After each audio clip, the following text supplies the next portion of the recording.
കയ്യിൽ കുറെ പണം പിടിച്ചും നല്ല വില കൂടിയ ഫോണുകളും ലാപ്ടോപ്പുകളും കാണിച്ചായിരുന്നു അവരുടെ ഓഡിയൻസിനെ ക്യാൻവാസ് ചെയ്തിരുന്നത്.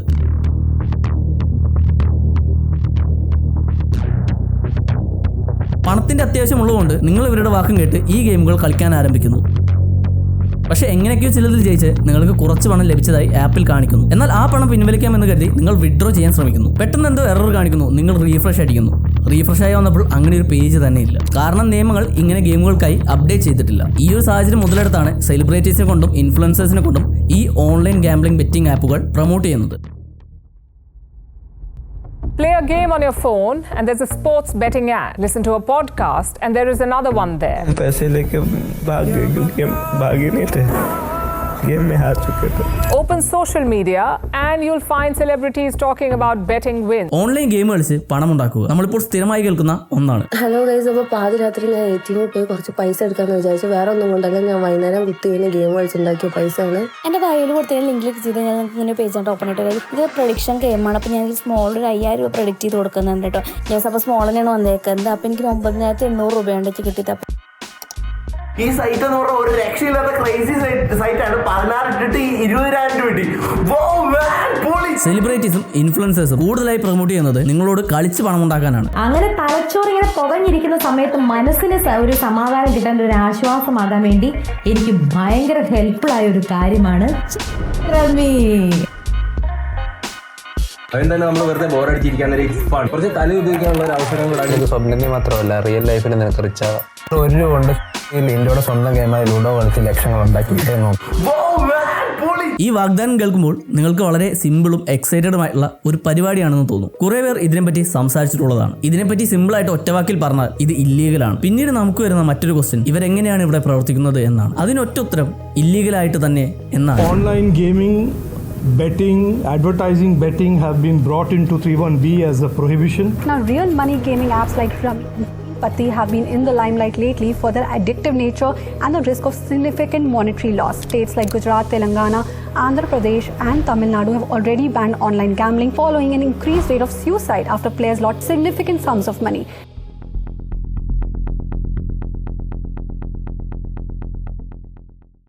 ബെറ്റിംഗ് എന്ന് പറയുന്നത് ഒരു ഇവന്റിനോ സ്പോർട്സിനോ നടക്കുന്ന റിസൾട്ടിനെ പണം വെച്ച് പ്രെഡിക്റ്റ് ചെയ്യുന്നതിനെയാണ്. എക്സാമ്പിൾ വെച്ച് പറയുകയാണെങ്കിൽ cricket betting, horse racing betting, ഇതെല്ലാം ബെറ്റിംഗ് ആയി കൺസിഡർ ചെയ്യുന്നു. ഗാംബ്ലിംഗ് എന്ന് പറയുന്നത് കൂടുതൽ മൂല്യമുള്ള എന്തെങ്കിലും ലഭിക്കുമെന്ന പ്രതീക്ഷയിൽ നിങ്ങൾ വിലമതിക്കുന്ന എന്തെങ്കിലും റിസ്ക് ചെയ്യാൻ തയ്യാറാവുന്നതിനെയാണ്. എക്സാമ്പിളായി lottery, slot machine, colour prediction apps. Betting and gambling ഇന്ന് ഇന്ത്യയിൽ നിയമവിരുദ്ധമായ ഒരു പ്രവർത്തനമാണെന്ന് നമുക്കറിയാം. എന്നാൽ അതുമായി ബന്ധപ്പെട്ട ചില സമാനമായ ആശയങ്ങൾ, പ്രത്യേകിച്ച് ഓൺലൈൻ ഫാന്റസി ഗെയിം, ചില കണ്ടീഷൻസ് വെച്ച് ഇന്ത്യയിൽ ലീഗലാണ്. ഓൺലൈൻ ഫാന്റസി ഗെയിമുകൾ ആർട്ടിക്കിൾ 19(1)(g)യുടെ പരിധിയിലാണ് പരിഗണിക്കുന്നത്. ഏതെങ്കിലും തൊഴിൽ ചെയ്യാനോ വ്യാപാരം അല്ലെങ്കിൽ ബിസിനസ് നടത്താനോ പൗരന്മാർക്ക് മൗലികാവകാശം നൽകുന്ന ആർട്ടിക്കിളാണ് ആർട്ടിക്കിൾ 19(1)(g). ഇന്ത്യയിലെ ഗെയിമിനുള്ള നിയമങ്ങൾ കോംപ്ലിക്കേറ്റഡും എല്ലായ്പ്പോഴും മാറിക്കൊണ്ടിരിക്കുന്നതുമാണ്.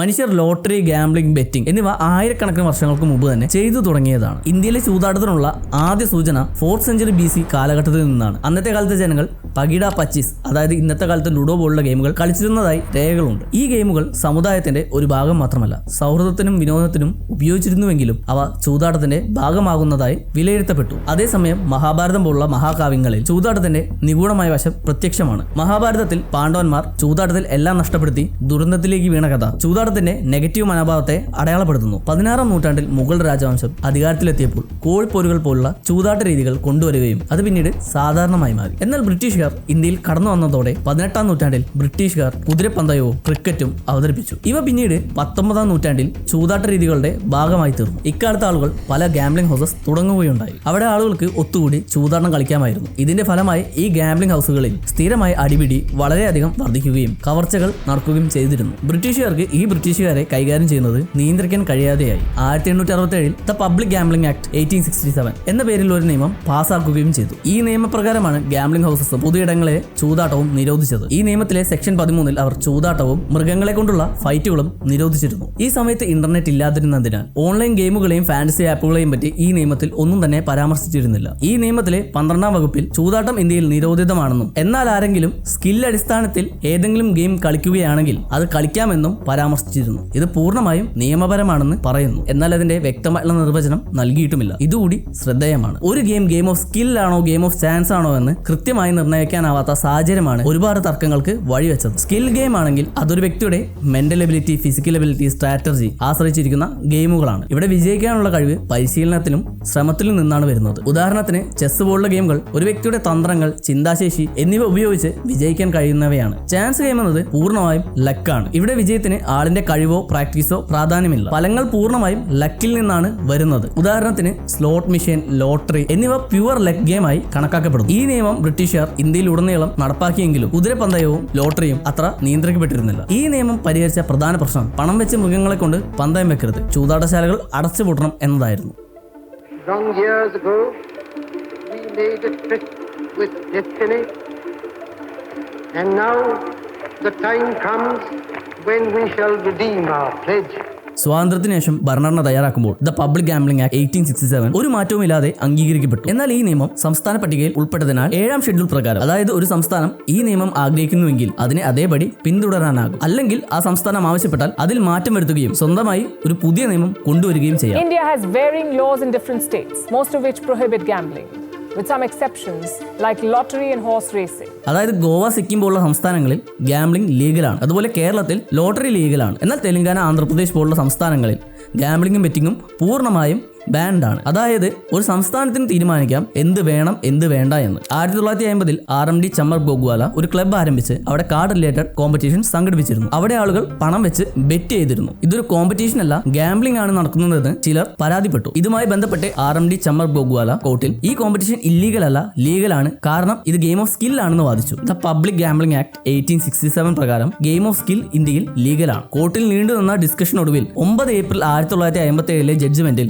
ചമ്പക്വാല ഗെയിം ഓഫ് സ്കിൽ ആണ് നടത്തിയതെന്നും ഗെയിം ഓഫ് ചാൻസ് അല്ലെന്നും സുപ്രീം കോടതി വിധിക്കുകയും സ്കില്ലിൽ ഏറ്റവും പ്രധാനപ്പെട്ട ഘടകമാവുന്ന ഗെയിംസ് നിയമപരമാണെന്ന് വ്യക്തമാക്കുകയും ചെയ്തു. ഇന്ത്യയുടെ ചരിത്രത്തിൽ ഈ കേസ് അത്യന്തം പ്രധാനപ്പെട്ടതായി കണക്കാക്കപ്പെടുന്നു. കാരണം ഇന്ത്യയിലെ ലോസ് ഗെയിം ഓഫ് സ്കില്ലും ഗെയിം ഓഫ് ചാൻസും വ്യക്തമായി നിർവചിച്ചിരുന്നില്ല. അവയുടെ പേരുകൾ മാത്രമേ മെൻഷൻ ചെയ്തിരുന്നുള്ളൂ. 1968-ലെ കെ സത്യനാരായണ റമ്മി ക്ലബ് കേസിന് ശേഷം റമ്മി ഒരു സ്കിൽ ഗെയിമാണെന്ന് നിയമപരമായി അംഗീകരിച്ചു. എങ്കിലും ആസാം, ആന്ധ്രാപ്രദേശ്, നാഗാലാൻഡ് പോലുള്ള ചില സംസ്ഥാനങ്ങളിൽ റമ്മി നിരോധിച്ചതായും കണ്ടിട്ടുണ്ട്. ഇന്നത്തെ കാലത്തെ ഫാന്റസി സ്പോർട്സ്, ഓൺലൈൻ ഗാംബ്ലിംഗ് തുടങ്ങിയവയ്ക്ക് സ്കിൽ ഗെയിം എന്ന പദവി നൽകിയാണ് പ്രചരിക്കുന്നത്. ഉദാഹരണത്തിന് ഫാന്റസി ക്രിക്കറ്റ് പോലുള്ള ഗെയിമുകളിൽ പങ്കെടുക്കുന്നവർ സ്വന്തം ടീമുകൾ ഒരുക്കി മത്സരത്തിൽ പങ്കെടുക്കുന്നു. എന്നാൽ നിലവിലുള്ള ദ പബ്ലിക് ഗാംബ്ലിംഗ് ആക്ട് 1867 പോലുള്ള പഴയ നിയമങ്ങൾ പ്രകാരം ഓൺലൈൻ ഗെയിമുകളെ കുറിച്ച് പ്രത്യേകമായി പരാമർശിച്ചിട്ടില്ല. ഈ നിയമങ്ങൾ അന്നത്തെ കാലത്തെ സാഹചര്യങ്ങൾക്ക് മാത്രം ചുരുങ്ങിയതിനാൽ ഓൺലൈൻ ഗെയിമുകളിലെ സ്കില്ലും ചാൻസും തമ്മിലുള്ള വ്യത്യാസം കൃത്യമായി വ്യക്തമാക്കിയിട്ടില്ല. അതിനാൽ ഇപ്പോഴത്തെ ഓൺലൈൻ ഗെയിമുകൾ നിയമപരമായി grey ഏരിയയിലായിരിക്കുന്നു. Online gambling is a legal grey area.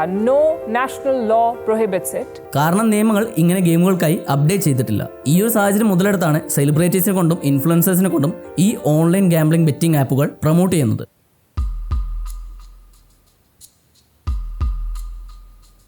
ഇവർ പ്രൊമോട്ട് ചെയ്യുമ്പോൾ 100% ഗവൺമെന്റ് വെരിഫൈഡ് ആണെന്ന് പറയും. 100% ഗവൺമെന്റ് സാറ്റിസ്ഫൈഡ് ആണെന്ന് പറയും. അതുകൊണ്ട് തന്നെ ആളുകൾ വിചാരിക്കുന്നത് ഒരു ജോലിക്ക് പോകുന്നതിന് നല്ലത് ഈ സിമ്പിൾ കളർ പ്രഡിക്ഷൻ ഗെയിം കളിച്ചുകൊണ്ട് പൈസ ഉണ്ടാക്കാമെന്നാണ്. ഇങ്ങനെ തന്നെയാണ് ഇവിടെയുള്ള ഇൻഫ്ലുവൻസേഴ്സ് പ്രൊമോട്ട് ചെയ്യുന്നതും. നിങ്ങൾ ചെയ്യേണ്ടത് ഇവരുടെ ബയോയിലെ ലിങ്കിൽ കയറി ടെലിഗ്രാം ഗ്രൂപ്പിൽ ജോയിൻ ചെയ്യുക. എങ്ങനെയെന്നല്ലേ, നേരെ നമ്മുടെ ബയോയിലുള്ള ലിങ്ക് വഴി നമ്മുടെ ടെലിഗ്രാം ഗ്രൂപ്പിലേക്ക് ജോയിൻ ചെയ്തോ, അവിടെ നിന്ന് നിങ്ങൾക്ക് എന്നെ കോൺടാക്ട് ചെയ്യാൻ പറ്റും. പണത്തിന്റെ അത്യാവശ്യമുള്ളതുകൊണ്ട് നിങ്ങൾ ഇവരുടെ വാക്കും കേട്ട് ഈ ഗെയിമുകൾ കളിക്കാൻ ആരംഭിക്കുന്നു. നിങ്ങളൊരു 10 രൂപ ഓൺലൈൻ ഗെയിമിൽ ഇട്ടു, നിങ്ങൾക്കത് 20 തിരിച്ചു കിട്ടി. നിങ്ങൾ 100 ഇട്ടു, 200 തിരിച്ചു കിട്ടി. 200 ഇട്ടു, 500 തിരിച്ചു കിട്ടി. 500 ഇട്ടു, 4 ഇരട്ടിയായി 2000 തിരിച്ചു കിട്ടി. നിങ്ങൾ വീണ്ടും 2000 ഇട്ടു. ഈ സമയം നിങ്ങൾക്ക് നിങ്ങളുടെ ലക്ക് തുണച്ചില്ല. ഈ പോയ പണം തിരിച്ചു പിടിക്കാൻ വേണ്ടി കടം വാങ്ങി നിങ്ങൾ വീണ്ടും ഈ ഗെയിമിലേക്ക് പണം ഇടുന്നു. എന്ത് ചെയ്തിട്ടും നിങ്ങൾക്ക് വിജയിക്കാൻ സാധിക്കുന്നില്ല. പോയ 2000 രൂപ തിരിച്ചു പിടിക്കാൻ നിങ്ങൾ ഇപ്പോൾ 12000 രൂപ ഇട്ടു, നഷ്ടമായി. പിന്നീട് നിങ്ങൾ ഇത് തുടരുന്നു. പക്ഷേ എങ്ങനെയൊക്കെയോ ചിലതിൽ ജയിച്ച് നിങ്ങൾക്ക് കുറച്ച് പണം ലഭിച്ചതായി ആപ്പിൽ കാണിക്കുന്നു. എന്നാൽ ആ പണം പിൻവലിക്കാമെന്ന് കരുതി നിങ്ങൾ വിഡ്രോ ചെയ്യാൻ ശ്രമിക്കുന്നു. പെട്ടെന്ന് എന്തോ എറർ കാണിക്കുന്നു. നിങ്ങൾ റീഫ്രഷ് അടിക്കുന്നു. റീഫ്രഷ് ആയി വന്നപ്പോൾ അങ്ങനെ ഒരു പേജ് തന്നെ ഇല്ല. ഈ സമയത്ത് നിങ്ങൾ എന്ത് ചെയ്യും? ആരോട് പോയി പറയും? നിങ്ങളോട് ഈ ഗെയിം കളിച്ച് പൈസ ഉണ്ടാക്കാൻ പറഞ്ഞ ഇൻഫ്ലുവൻസേഴ്സിനോടോ? അവർ ഓൾറെഡി പറഞ്ഞു കഴിഞ്ഞു ഈ ഗെയിം കളിച്ച് പൈസ പോവുകയാണെങ്കിൽ അത് അവരുടെ ഉത്തരവാദിത്തമല്ല എന്ന്. ജൂൺ 11, 2024 ഹരിയാന പോലീസ് യാഷ് കുക്രേജ, കുൽദീപ് എന്ന് പറഞ്ഞ 2 ഇൻഫ്ലുവൻസേഴ്സിനെ എന്ന് പറയുന്ന ഫേക്ക് ഗെയിമിംഗ് ആപ്പ് പ്രൊമോട്ട് ചെയ്തതിന് അറസ്റ്റ് ചെയ്യുകയുണ്ടായി. വിദേശത്തുള്ള വ്യക്തികൾ നടത്തുന്ന ഈ ആപ്പ് ഇന്ത്യയിലെ ആളുകളിൽ നിന്ന് വലിയ തുക തട്ടിയെടുക്കാനാണ് ലക്ഷ്യമിട്ടിരുന്നത്. പൽവാളിൽ നിന്നുള്ള യാഷ് കുക്രേജയും കുൽദീപും ചേർന്നാണ് ഈ വ്യാജ ആപ്പ് നടത്തിയിരുന്നത്. ഈ ഗാംബ്ലിംഗ് ആപ്പ് പ്രചരിപ്പിച്ചിരുന്നത് അവരുടെ സോഷ്യൽ മീഡിയ വഴിയാണ്.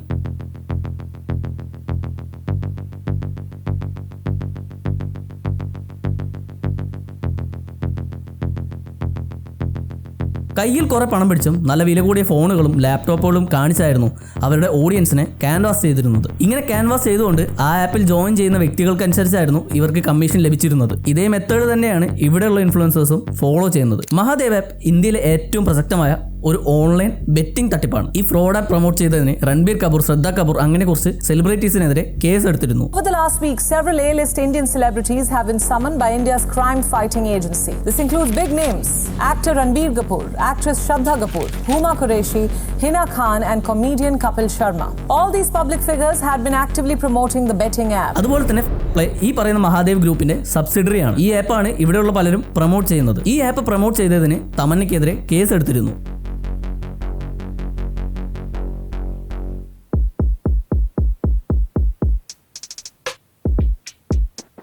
ഈ ഓൺലൈൻ ഗാംബ്ലിംഗ് ഗെയിംസ് കളിക്കുമ്പോൾ നിങ്ങൾ വിചാരിക്കുന്നത് നിങ്ങളുടെ ബുദ്ധിയും സ്ട്രാറ്റജിയും ഉപയോഗിച്ചുകൊണ്ടാണ് നിങ്ങൾ ജയിക്കുന്നത് എന്നാണ്. നിങ്ങൾക്ക് ചെറിയ ചെറിയ വിജയങ്ങൾ ആദ്യം നൽകും. കാരണം ഈ ചെറിയ ചെറിയ വിജയങ്ങളാണ് നിങ്ങളുടെ ഉള്ളിലെ പണത്തോടുള്ള ആഗ്രഹത്തെ ഉണർത്തുന്നത്. ചിലർ പറയും എനിക്ക് പണം വേണ്ട, എനിക്ക് പണത്തോട് അത്ര ആഗ്രഹമില്ല എന്ന്. എന്നാൽ പണം കിട്ടി തുടങ്ങിയാൽ അത് വീണ്ടും വീണ്ടും ഉണ്ടാക്കാനുള്ള ആക്രാന്തമായിരിക്കും. കാരണം ഇത് മനുഷ്യർക്കുള്ളൊരു ആസക്തിയാണ്. ഇതിനെയാണ് നിങ്ങൾക്ക് ചെറിയ ചെറിയ വിജയങ്ങൾ തന്ന് ഉണർത്തുന്നതും നിങ്ങളെ ഈ സ്കാമിലേക്ക് വീഴ്ത്തുന്നതും. ബാംഗ്ലൂരിൽ വർക്ക് ചെയ്തിരുന്ന റഫീഖ് എന്നൊരു ടെക്കി ഡീസന്റ് ആയ ഒരു ജോബും സ്റ്റേബിൾ ഇൻകമുള്ള ഒരാളായിരുന്നു. എന്നാൽ ക്യൂരിയോസിറ്റി അവനെ ഒരു ആപ്പ് ഇൻസ്റ്റാൾ ചെയ്യാൻ പ്രേരിപ്പിച്ചു. ഒരു കളർ പ്രഡിക്ഷൻ ആപ്പ്. പണം ബെറ്റിടാൻ പറ്റുന്ന ഒരു ഗെയിം. ശരിയായ കളർ പ്രഡിക്റ്റ് ചെയ്താൽ നിങ്ങളുടെ പണം ഇരട്ടിയാകും. ഒരു ദിവസം വാട്സപ്പിൽ ഒരു അഡ്മിനോട് ചാറ്റ് ചെയ്യുമ്പോൾ റഫീഖ് ഈ ആപ്പിനെ കുറിച്ച് കൂടുതൽ മനസ്സിലാക്കി. സ്റ്റാർട്ട് സ്മോൾ, അഡ്മിൻ പറഞ്ഞു. റഫീഖ് 10,000 റെഡ് കളറിൽ പ്രെഡിക്റ്റ് ചെയ്തു. അത്ഭുതകരമായി അവന് 20,000 തിരിച്ചു കിട്ടി. ആ ഫസ്റ്റ് വിൻ ഒരു സ്പാർക്ക് ആയിരുന്നു. ചെറിയ ബെറ്റ് മുതൽ റഫീഖ് 30,000, 50,000 പിന്നെ 1 ലക്ഷം വരെ ബെറ്റ് ചെയ്യാൻ തുടങ്ങി. അങ്ങനെ 5.5 ലക്ഷം ടോട്ടൽ ബെറ്റായി. പക്ഷെ റഫീഖിനെ ആപ്പ് ഹുക്ക് ചെയ്ത മറ്റൊരു കാര്യമുണ്ടായിരുന്നു, ആപ്പ് വാലറ്റ്. അതിൽ റഫീഖിന്റെ ടോട്ടൽ ഏണിംഗ്സ് 7.67 ലക്ഷമായി കാണിച്ചിരുന്നു. പക്ഷെ ഇതാണ് ഇവിടുത്തെ ട്വിസ്റ്റ്. ഞാൻ വിഡ്രോ ചെയ്യാൻ ശ്രമിച്ചു. പക്ഷെ ആപ്പ് പറയുന്നു 50,000 കൂടി ഡെപ്പോസിറ്റ് ചെയ്താൽ മാത്രമേ നിങ്ങളുടെ വിന്നിംഗ് എമൗണ്ട് വിഡ്രോ ചെയ്യാൻ കഴിയുള്ളൂ എന്ന്. ഈ പോയിന്റിൽ അയാൾ ഓൾറെഡി കുറെ സ്പെൻഡ് ചെയ്തിരുന്നു. അവസാനം അയാൾ 50,000 കൂടി അയച്ചു. Your money will be credited soon എന്ന കൺഫർമേഷൻ മെസ്സേജ് കൂടി ലഭിച്ചു. റഫീഖ് പ്രതീക്ഷയോടെ ഇരുന്നു. എന്നാൽ ഒന്നും തന്നെ സംഭവിച്ചില്ല. ആപ്പ് വാലറ്റ് 0 ആയി കാണിച്ചു. ഈ ആപ്പ് റഫീഖിന്റെ 5 ലക്ഷം മാത്രമല്ല തട്ടിയെടുത്തത്, അയാളുടെ ഹോപ്പും ട്രസ്റ്റുമാണ്. ഈ ഒരു ഇൻസിഡന്റ് മുന്നറിയിപ്പാണ്. ഈസി മണി ആഗ്രഹിക്കുന്നവർക്ക് ഈസി മണി അത്ര ഈസി അല്ല, അതൊരു ട്രാപ്പാണെന്ന് പറഞ്ഞു തരുന്ന ഒരു മുന്നറിയിപ്പ്. ഈ ഒരു ഗെയിം അഡിക്ഷനെ തുടർന്ന് 3 ലക്ഷം രൂപ കടം വാങ്ങി ഈ ഓൺലൈൻ ഗെയിമിൽ ബെറ്റ് ചെയ്ത് പണം നഷ്ടപ്പെട്ട 20 വയസ്സ് മാത്രമുള്ള ഒരു എഞ്ചിനീയറിംഗ് സ്റ്റുഡന്റ് ഹൈദരാബാദിൽ സൂയിസൈഡ് ചെയ്യുകയുണ്ടായി.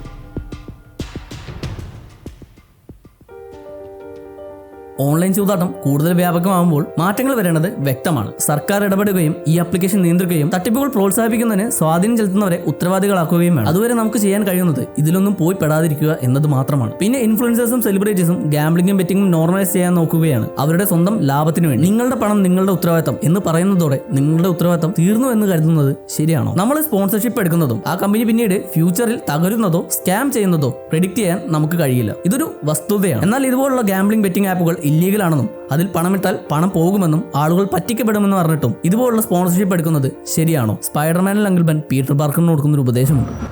Remember, with great power comes great responsibility.